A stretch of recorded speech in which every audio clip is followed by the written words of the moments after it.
The ancient church of St. Mary Major, Santa Maria Maggiore, stands in the center of modern Rome.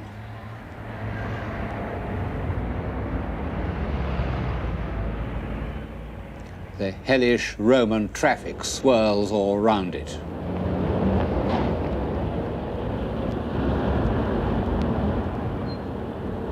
But if you go inside, you'll find the original columns of the 5th century church built in rivalry with the neighboring temple of Juno, the mother goddess.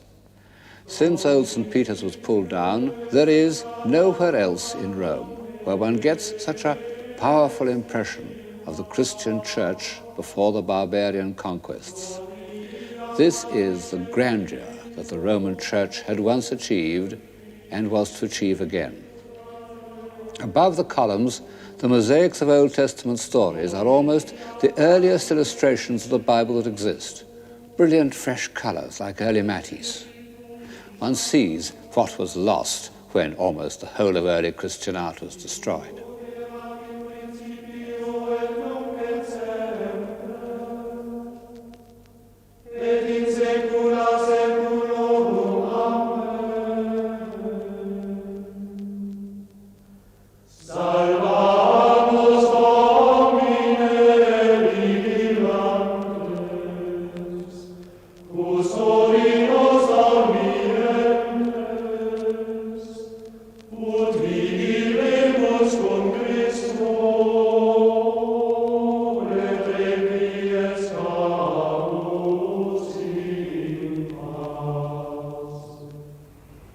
From the roof of Santa Maria Maggiore, I can see long, straight streets stretching for miles up and down, and each ending in front of a famous church.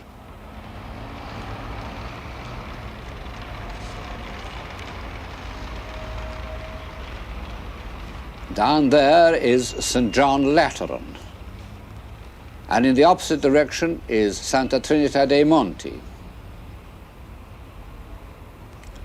And in each of the piazzas are Egyptian obelisks, symbols of that God-directed state which Rome had superseded.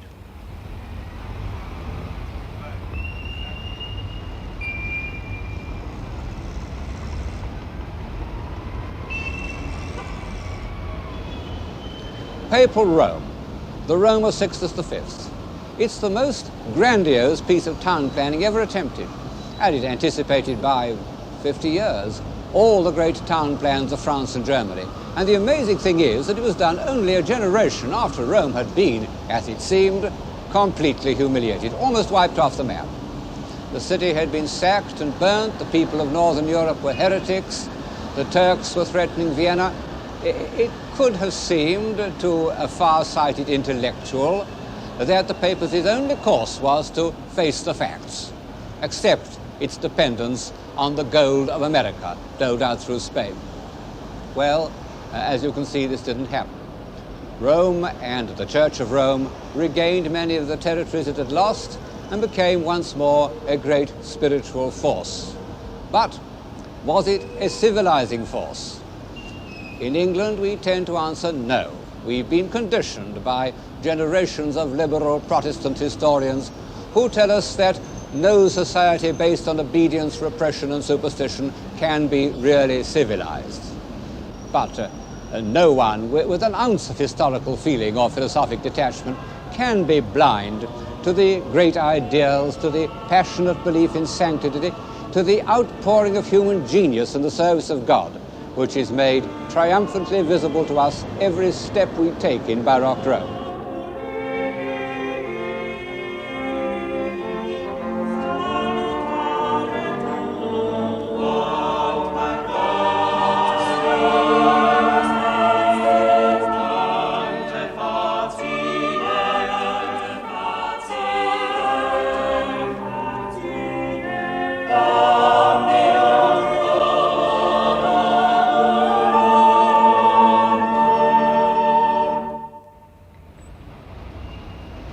Whatever it isn't barbarian or provincial. Add to this that the Catholic revival was a popular movement, that it gave ordinary people a means of satisfying through ritual, images, symbols, their deepest impulses, so that their minds were at peace. And I think one must agree to put off defining the word civilization till we've had a look at the Rome of the popes.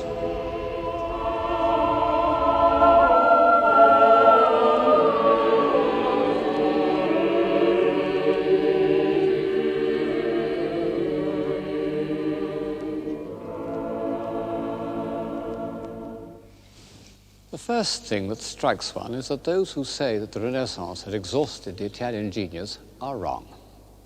After 1527, there was a moment of discouragement, a failure of confidence, and no wonder. Historians say that the sack of Rome was more a symbol than an historically significant event. Well, symbols sometimes feed the imagination more than facts. Anyway, the sack was real enough to anyone who'd witnessed it. Michelangelo's Last Judgment, which was commissioned by Clement VII as a kind of atonement for the sack, fills the whole end wall of the Sistine Chapel behind me. It's a disturbing, a crushing work. Most of the figures are embodiments of fear or despair.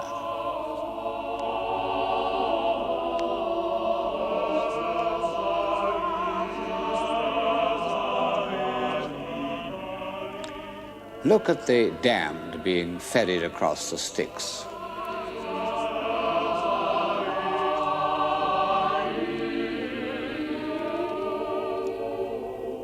If you compare them with the creation of Adam on the ceiling, you can see that something very drastic has happened to the foremost imagination of Christendom. Michelangelo had been reluctant to undertake the Last Judgment. Under Clement's successor, Paul III Farnese, he was persuaded to continue it, although with rather a different purpose. It ceased to be an act of atonement or an attempt to externalize a bad dream, and became the first and greatest assertion of the Church's power and of the fate that would befall heretics and schismatics.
The Last Judgment belongs to a period of severity, when the Catholic Church was approaching its problems in rather the same puritanical spirit as the Protestants. It's curious that this period should have been inaugurated by Paul III, because he was in many ways the last of the humanist popes. He was cradled in corruption. He was made a cardinal because his sister, known as La Bella, had been the mistress of Alexander Borgia. At first sight, he looks a crafty old fox. But if you look at Titian's portrait of him in Naples, one of the greatest portraits ever painted, it's a wise old head. And the longer you look, the more impressive it becomes. And he took the two decisions that were successfully to counter the Reformation. He sanctioned the Jesuit order, and he instituted the Council of Trent. For almost 20 years, several hundred bishops and cardinals from all over the Catholic world met in the Cathedral of Trent to discuss the future of the Church. There was a good deal of high politics as well as theology. But in the end, the Council did draw up a plan for the Catholic revival, which held good right up to the middle of the 19th century. Michelangelo could refuse him nothing. He not only finished the Last Judgment, but in 1546 he accepted from the Pope the post of architect of St. Peter's. Thus, Michelangelo, by his longevity no less than by his genius, became the visual link between the Renaissance and the Counter-Reformation.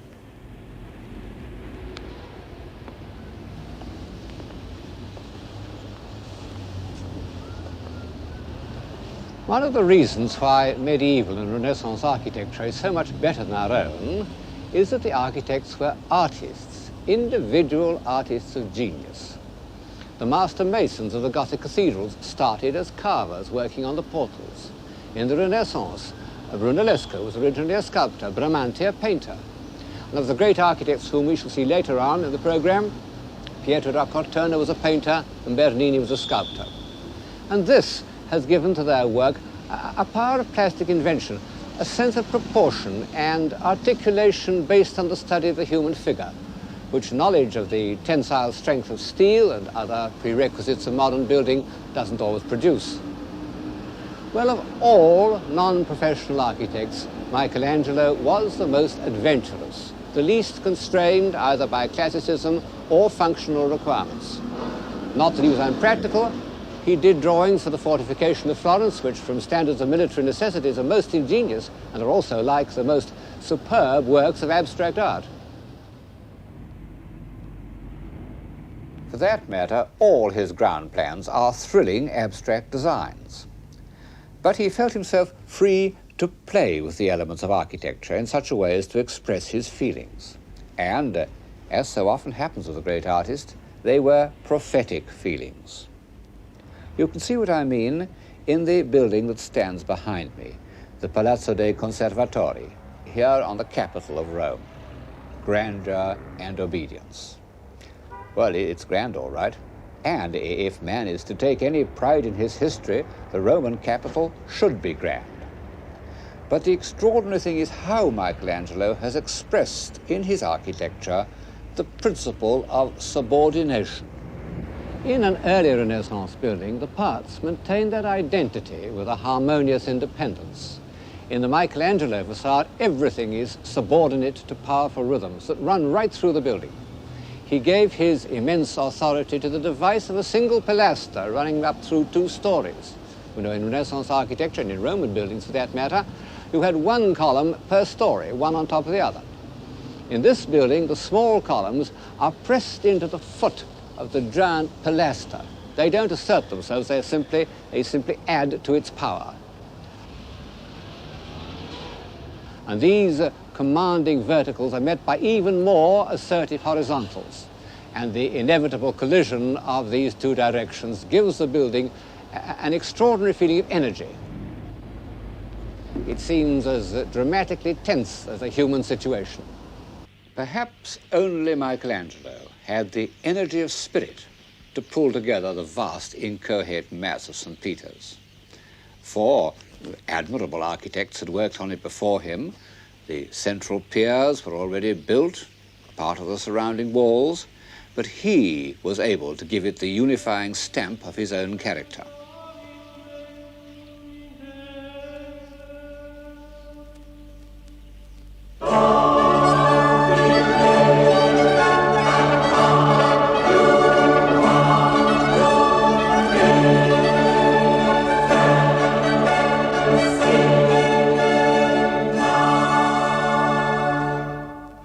It's the most sculptural of all his designs, perhaps the grandest piece of architecture ever built. A vast, simple unit that carries the eye round as if it were the carving of a torso.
People don't always appreciate the awe-inspiring grandeur of the walls and cornices of St. Peter's, but everybody knows the dome.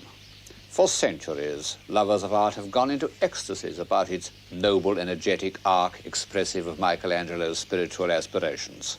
It's perhaps the most commanding dome in the world, easily dominating the other Roman cupolas that one sees as one looks across the city. However, all the evidence suggests that it does not represent Michelangelo's final intention. As you can see in this print, he wanted it to be much more spherical, less pointed. It was in fact designed by an architect called Della Porta after Michelangelo's death. Well, we can go on admiring it and think rather more of Della Porta.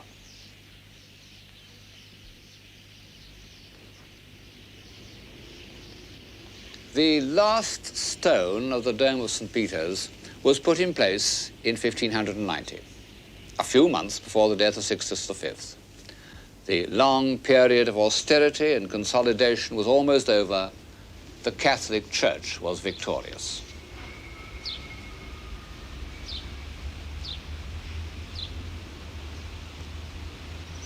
Now, how had that victory been achieved? In England, most of us were brought up to believe that it depended on the Index, the Jesuits, and the Inquisition. Well, I don't believe that a great outburst of creative energy, such as took place in Rome between 1620 and 1640, can be the result of negative factors. But I do admit that the civilization of those years did depend on certain assumptions that are out of favor in England and America today. The first of these, of course, was the belief in authority, the absolute authority of the Roman Church. And this belief extended to sections of society which we now assume to be naturally rebellious, like artists. It comes as something of a shock to find that, with a single exception, the great artists at the time were all sincere, conforming Christians. Guercino spent much of his mornings in prayer. Bernini frequently went into retreats, practiced the spiritual exercises of St. Ignatius. Even Rubens attended Mass every morning before beginning work. This conformism wasn't based on fear of the Inquisition, but on the simple belief that the faith which had inspired the great saints of the preceding generation, saints like St. Filippo Neri, was something by which a man should regulate his life. The mid-16th century was a period of sanctity in the Roman Church almost equal to the 12th. St. John of the Cross, the great poet of mysticism. St. Ignatius Loyola, the visionary soldier turned psychologist. St. Teresa of Avila, the great headmistress, with her irresistible combination of mystical experience and common sense. And St. Carlo Borromeo, the austere administrator. One doesn't need to be a practicing Catholic to feel immense respect for a half-century that could produce these great spirits. However, I'm not trying to pretend that this episode in the history of civilization was of value chiefly because of its influence on artists or philosophers. On the contrary, I think that intellectual life developed more fully in the freer atmosphere of the North. The great achievements of the Catholic Church lay in harmonizing, humanizing, civilizing the deepest impulses of ordinary people.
Harmonizing, humanizing, civilizing. Take the cult of the Virgin. In the early 12th century, the Virgin had been the supreme protectress of civilization. She'd taught a race of tough and ruthless barbarians the virtues of tenderness and compassion. The great cathedrals of the Middle Ages were her dwelling places upon earth. And then in the Renaissance, while remaining the Queen of Heaven, she became also the human mother, in whom everyone could recognize those qualities of warmth and love and approachability. Now, imagine the feelings of a simple-hearted man or woman, a Spanish peasant, an Italian artisan, on hearing that the northern heretics were insulting the Virgin, desecrating her sanctuaries, pulling down or decapitating her images. He must have felt something deeper than indignation. He must have felt that some part of his whole emotional life was threatened, and he would have been right. The stabilizing, comprehensive religions of the world, the religions which penetrate to every part of a man's being, in Egypt, India, China, gave the female principle of creation almost as much importance as the male, and wouldn't have taken seriously a philosophy that failed to include them both. Of course, I'm bound to say that these were all what H.G. Wells called communities of obedience. The aggressive nomadic societies, what he called communities of will, Israel, Islam, the Protestant North, conceived their gods as male. Now, it's a curious fact that the male religions have produced very little religious imagery. In most cases, have positively forbidden it. The great religious art of the world in every country is deeply involved with the female principle. Of course, the ordinary Catholic who prayed to the Virgin wasn't conscious of any of this, nor was he or she interested in the really baffling theological problems presented by the doctrine of the Immaculate Conception. He knew simply that heretics wanted to deprive him of that sweet, compassionate, approachable being who would intercede for him as his mother might have interceded with a hard master. Take another human impulse that can be harmonized but shouldn't be suppressed, the impulse to confess. The historian can't help observing how the need for confession has returned, even, or especially, in the land of the Pilgrim Fathers. The difference is that instead of confession being followed by a simple, comforting rubric which has behind it the weight of divine authority, the modern confessor must grope his way into the labyrinth of the psyche with all its false turnings and dissolving perspectives. A noble aim, but a terrifying responsibility. No wonder that psychoanalysts have the highest suicide rate of any vocation. And perhaps, after all, the old procedure had something to recommend it because, as a rule, it's the act of confession that matters, not the attempted cure.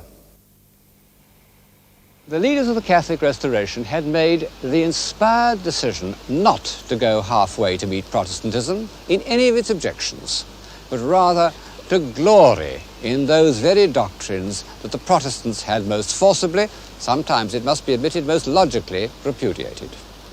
Luther had repudiated the authority of the Pope very well. No pains must be spared to make a gigantic assertion that St. Peter, the first Bishop of Rome, had been divinely appointed as Christ's vicar on earth. Ever since Erasmus, intelligent men in the North had spoken scornfully of relics. Very well. Their importance must be magnified so that the 4 piers of St. Peter's itself are gigantic reliquaries. This one contained parts of the lance that pierced our Lord's side. And in front of it stands Longinus, looking up with a gesture of dazzled enlightenment. The veneration of relics was connected with the cult of the saints, and this had been equally condemned by the Reformers. Very well, the saints should be made more insistently real to the imagination, and in particular, their sufferings and their ecstasies should be vividly recorded. In all these ways, the Church gave imaginative expression to deep-seated human impulses. And it had another great strength. which one may say was part of Mediterranean civilization, or at any rate a legacy from the pagan Renaissance, it was not afraid of the human body. Titian's Assumption of the Virgin, a Baroque picture almost 100 years before its time, was painted in the same period as his great celebrations of paganism. Early in the 16th century, Titian had given his immense authority to this union of dogma and sensuality. And when the first Puritan influence of the Council of Trent was over, Titian's work was there to inspire both Rubens, who made superb copies of it, and I think Bernini. Protestantism, in its overzealous condemnation of sins of the flesh, had also cut itself off from the kind of comforting physical presence that one finds in Bernini's Charity.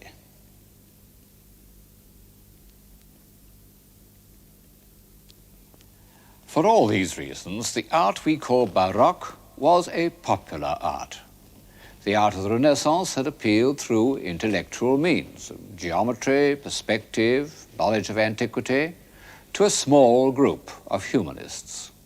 The Baroque appealed through the emotions to the widest possible audience. Sometimes it does so by dramatic illustration. This is the Calling of St. Matthew by Caravaggio, who was, on the whole, the greatest, certainly the most original painter of the period. And like many other artists of the time, he uses a means of communication that reminds one of the films. Caravaggio experimented, as you can see here, with violent contrasts of light and shade that were popular in highbrow films of the 20s.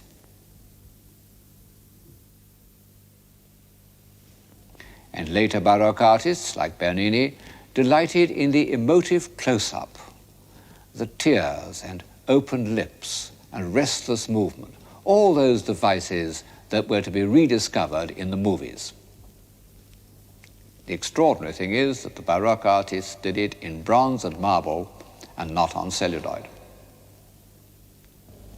Of course, in a way, it's a frivolous comparison because however much one admires the films, one must admit that they are often vulgar, always ephemeral, whereas the work of Bernini is ideal and eternal. He was a very great artist, and although his work may seem to lack the awe-inspiring seriousness and concentration of Michelangelo, it was, in its century, even more pervasive and influential. He not only gave Baroque Rome its character, but he was the chief source of an international style that spread all over Europe, as Gothic had done, and as the Renaissance style never did. He was dazzlingly precocious. At the age of 16, one of his carvings was bought by the Borghese family, and by the time he was 20, he was already commissioned to do a portrait of the Borghese Pope, Paul V. In the next 3 years, he became more skillful in the carving of marble than any sculptor has ever been, before or since. His David, in contrast with the static David of Michelangelo, catches the sudden twist of action, and the vehement expression of the head is almost overdone. Actually, it's a self-portrait of the young Bernini who made a face into a mirror said to have been held for him by his patron, the Cardinal Scipione Borghese. The Apollo and Daphne is an even more extraordinary example of how marble can be made into something fluid and fleeting, because it represents the moment when Daphne, crying for help to her father, is changed into a laurel tree. Her fingers are becoming leaves already. It's just beginning to dawn on Apollo that he's lost her. And if he could look down, he would see that her beautiful legs are already turning into a tree trunk.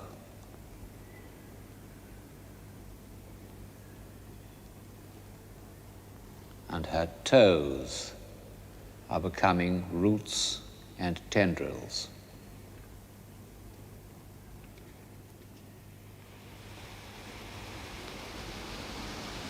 All these brilliant works were done for the Borghese family. It was very bright of them to commission so young a man, but by the 1620s, the rich Roman families, who were in fact the families of successive popes, had begun to compete as patrons and collectors, often in a somewhat piratical manner. One's reminded of the competition between the monster American collectors of 60 years ago, Mr. Frick, Mr. Morgan, with the difference that the Roman patrons competed for the works of living artists, not simply for certified old masters. The leading Roman families put painters under contract like television stars, and the painters really got paid, which they never did in the Renaissance. As often happens, I believe, a sudden relaxation and affluence after a period of austerity produced an outburst of creative energy. The 1620s were relaxed all right, as one can see from Bernini's portrait of that most affluent cardinal, Scipione Borghese. Of all these papal families, one easily outshone the rest, the Barberini. And this was due to the pontificate of Matteo Barberini, who, in 1623, became Pope Urban VIII. He survived as Pope for 20 years. But, as he himself foresaw, he survives in history very largely because he was the patron of Bernini. At the time of Urban's accession, Bernini was only 25, and the very next year he was made architect of St. Peter's, a project that was to occupy him for more than 40 years. And at the end of that time, he had made visible the victory of the Catholic Church. The pilgrim approaching St. Peter's before Bernini would have found himself in a venerable and picturesque quarter of the city, with a few large buildings, isolated from one another by trees and meadows, individually grand, but not making the impact of a complete architectural idea. Now imagine his experiences after Bernini had done his work. He would cross the Ponte Sant'Angelo with its marble angels from Bernini's workshop, and from the other side make his way to Bernini's piazza.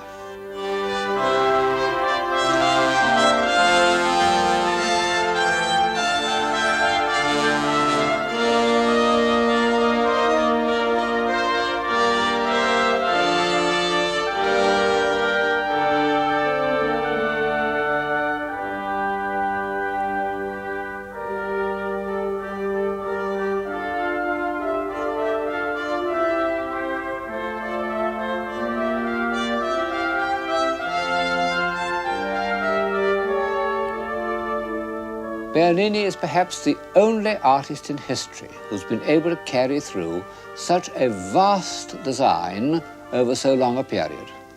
And the result is a unity of impression that exists nowhere else on so grand a scale.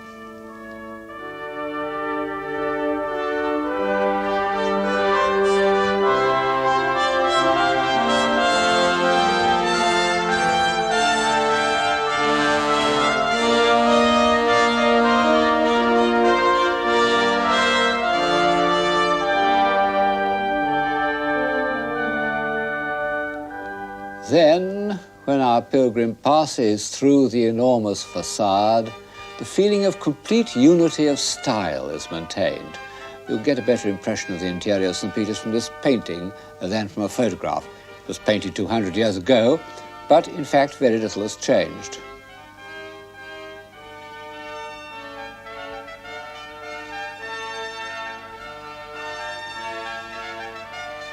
Not only is the decoration, basically, all conceived by Bernini in a uniform style, but the eye passes without a break through the Baldacchino and up to that astonishing construction, the throne of St. Peter.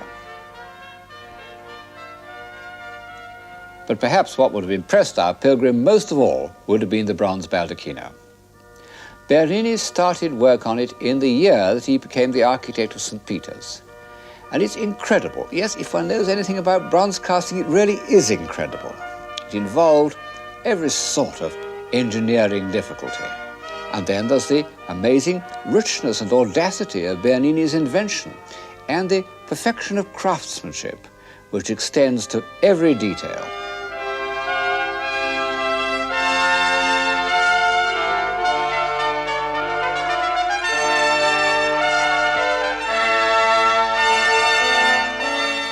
More extraordinary still, Bernini seems already to have foreseen in his imagination what the whole development of St. Peter's would be like, because this work, which is the first thing he designed, is completely in harmony with the great progression of works executed over the whole span of 40 years.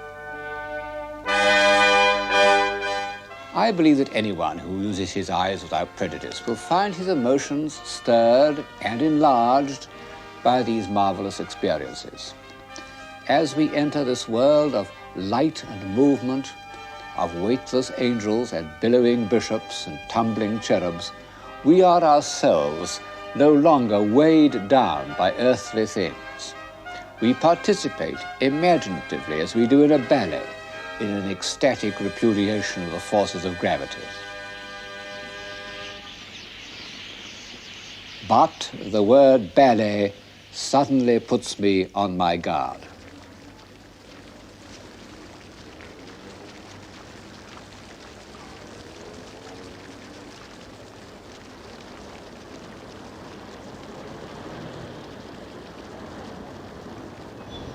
It was no accident that Bernini was the greatest scene designer of his age. John Evelyn, the diarist, records how in 1644 he went to the opera in Rome, where Bernini painted the scenes, cut the statues, invented the engines, composed the music, wrote the comedy, and built the theatre. And we're told that at Bernini's productions, people in the front row ran out of the theatre, fearing that they would be drenched by water or burnt by fire. So powerful was the illusion that he created. Of course, these stage sets have all vanished, but we have some evidence of what they were like in the fountain that Bernini designed for the Piazza Navone, here behind me. It's an astonishing performance. A sizable Egyptian obelisk is lifted up on a hollow rock as if it weighed no more than a ballerina. And round the rock are 4 gigantic figures, symbolizing the 4 great rivers of the world. First of all, the Danube, with its symbolic animal, the horse, emerging from a grotto, said to be the only part of the monument carved by Bernini himself.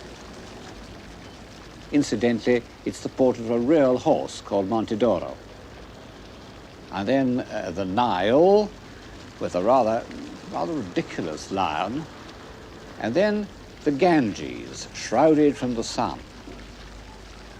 And finally, the River Plate, symbolized by heaven knows what sort of fabulous crocodile.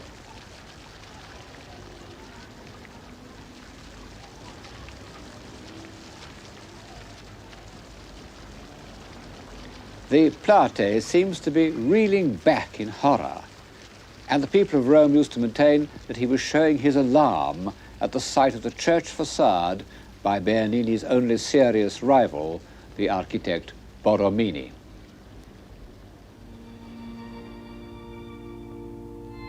Of this theatrical element in Bernini, a sublime example is the Cornaro Chapel in Santa Maria della Vittoria. To begin with, Bernini has represented the members of the Cornaro family on either side of the chapel, looking as if they were in boxes, waiting for the curtain to go up. And then when we come to the drama itself, it's presented exactly as if it were on a small stage, with a spotlight falling on the protagonists. But at this point, the theatrical parallel must be dropped, because what we see, the Ecstasy of Santa Teresa, is one of the most deeply moving works in European art.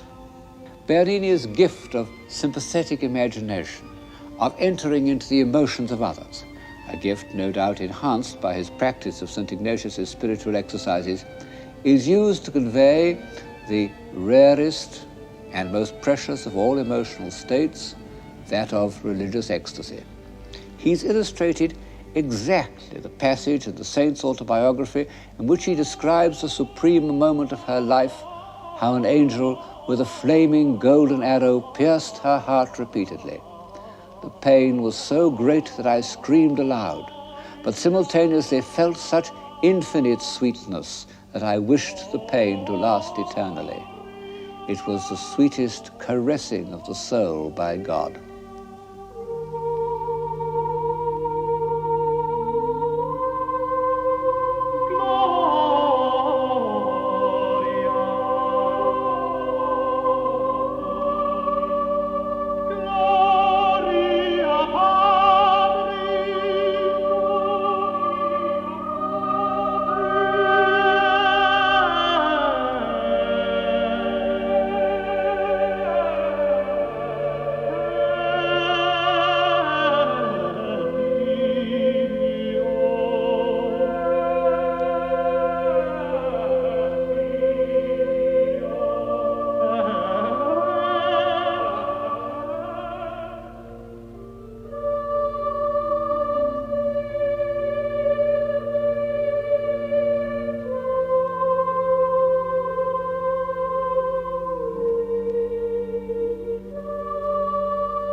I don't think that anyone can accuse me of underestimating the Catholic Restoration or its greatest image maker, Gian Lorenzo Bernini. So may I end by saying that this episode in the history of civilization arouses in me certain misgivings, and they may be summed up in the words illusion and exploitation. Of course, all art is to some extent an illusion. It transforms experience in order to satisfy some need of the imagination. But there are degrees of illusion, depending on how far from direct experience the artist is prepared to go. Bernini went very far. Just how far one realizes when one remembers the historical Santa Teresa. With her plain, dauntless, sensible face, the contrast with the swooning, sensuous beauty of the Cornaro Chapel is almost shocking. One can't help feeling that affluent Baroque, in its escape from the severities of the earlier fight against Protestantism, ended by escaping from reality into a world of illusion. Art creates its own momentum, and once set on this course, there was nothing it could do except become more and more sensational. And this is what happens in the breathtaking performances that take place over our heads in the Gesù and Sant'Ignazio and the Palazzo Barberini. We feel that the stopper is out. Imaginative energy is fizzing away up into the clouds and will soon evaporate.